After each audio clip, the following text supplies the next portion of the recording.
మనం మామూలుగా విరగకపోతే విరగొట్టి నల్లగొట్టి లైన్లో పెడతాడు ఆయన. ఎందుకంటే విరిగి నలిగిన మనస్సే దేవునికి ఇష్టమైన బలులు.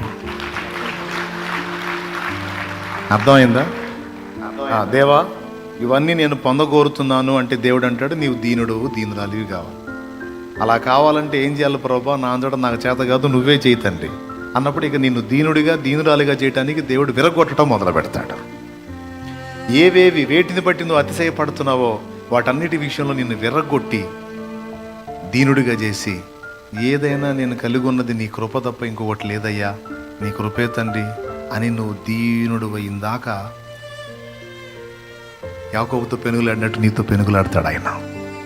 యాకోబుతో పెనుగులాడి యాకోబుని దీనుడిని చేసి దీవించిపోయాడు. తెలుసా?